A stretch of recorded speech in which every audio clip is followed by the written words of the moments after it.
All right, now we're going to go over getting the filter clean tracking done for your report. It's a two-part report that you need to turn in. One, how many filter cleans were actually performed in a specific time frame, as well as how many filter cleans do we still need to get caught up during that time frame.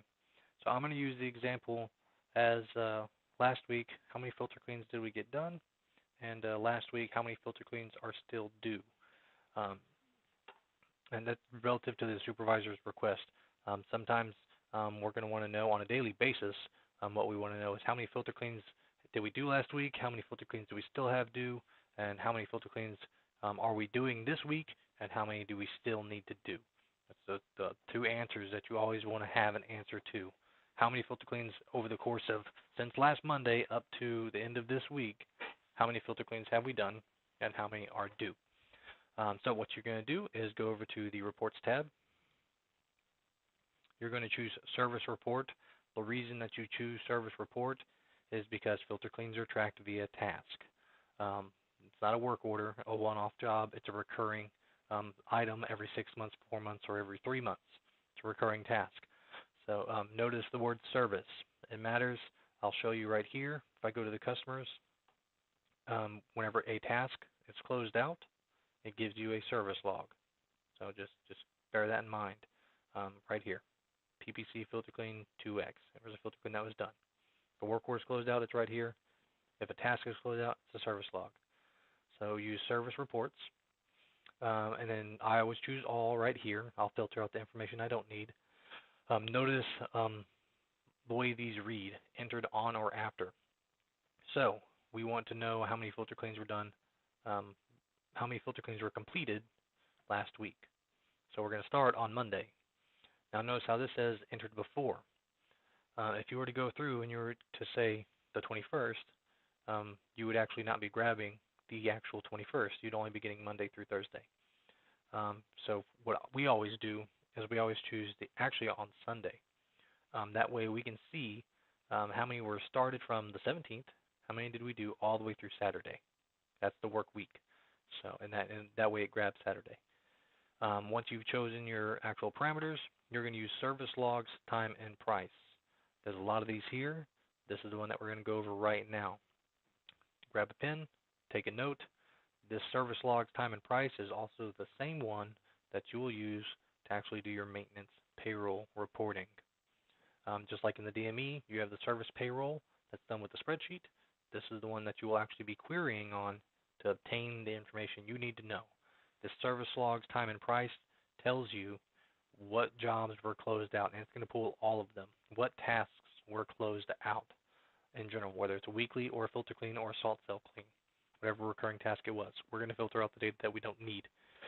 So we're going to click it. It's going to pop up a little screen down here. You click that little screen. Once you get through that process, you get here. This is what it looks like. There's a lot of information. Looks kind of daunting, but it really isn't that bad. I'm actually not going to delete any of this. There's really no point to delete any of this in this situation because we have this service type right here. The only thing that I'm going to do is right click and then actually convert it to a table. Once it's in a table, I can choose what I want to see. Filter clean, these are the only ones I want to see.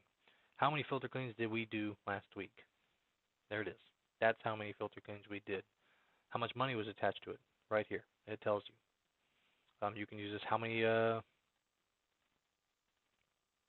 full services did we do? Boom. You can just change the service type, and you can see how many we actually did. We're gonna. That is really loud.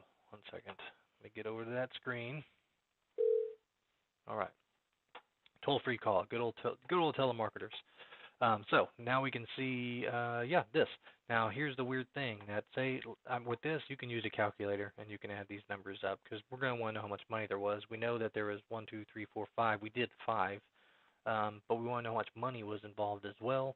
With this, it's easy to add up, but when there's 25 here, you don't want to use a calculator for that. Notice, just like in the work order report, if I hit auto sum, that is obviously not $9,000 worth of stuff. Reason for that, I just deleted that. I just clicked it and hit delete. Reason for that is because all that other background information is still there, so you need to get rid of it if you want to get those numbers. So I'm going to deselect what I want to keep and keep checked what I want to get rid of. And then I can go through and delete all of this information. And then on your report, how many filter cleans did we do last week? How much money did we make off those filter cleans? We did 5 filter cleans, and I hit, choose down here, click auto sum. We made $484 off those filter cleans. Now, if there's 25 of these things, that'd be a lot larger number. Obviously, this would be a lot bigger page. But that's how you find out how many were actually performed. Now, we need to know how many did we not get performed. Filter cleans are malleable. The ones that are due this week may not get done until next week. They may not get done until the week after that. We have about a 2-week window of opportunity to really get caught up on these things. So we may be playing catch up. So let's find out how many are actually still due. This is where you're actually going to use a different tab. Service reports and service logs only indicate jobs that have already been closed out. If you want to know what jobs have not been closed out, you actually have to go to the scheduled tasks. Same concept, start date, end date. Terminology is a little bit different. Just read it accordingly. We want to know how many do we not get done between that same time frame, which was last week. So I'm still going to choose the Sunday because, somebody could have put one on a Sunday. This is going to grab Sunday now. It's not entered before, so it's not only going to get this, it's actually going to get this one as well. Somebody may have put one on a Sunday, and it needs to be booked just because of circumstance. Now we just need to go to the corresponding one, which is incomplete events by technician. Right here, list of events not completed by technician on the scheduled date. And we just hit XLS, which is Excel spreadsheet. Same concept. It's going to open it up. Always going to tell you that's corrupted, but it's not.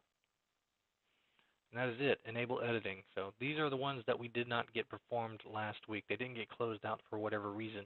We only need to know about filter cleans. If you see something like this show up, why is this here? Go talk to the person that's in charge of answering why that's not there, or why that is there. Weekly needs additional maintenance items. We don't need this one. You're not tracking that right now. So these are the only 3 filter cleans that we had from last week that did not get performed. So on your report at this point, it would say we completed 5. We made $484, I believe is what that said. We still have 3 that need to be done from last week. And that's it. That's the whole process. As for if they say how many, same thing with this week, how many do we have that we've done this week, how many do we plan to do this week, and how many are we not going to get done this week. Same process, just run the report. You've pre-booked these things onto the schedule to establish that we have availability in areas to get this stuff done. And then you have to go back and see which ones are we rolling into next week. And that is it. That is finding out the actual filter clean report.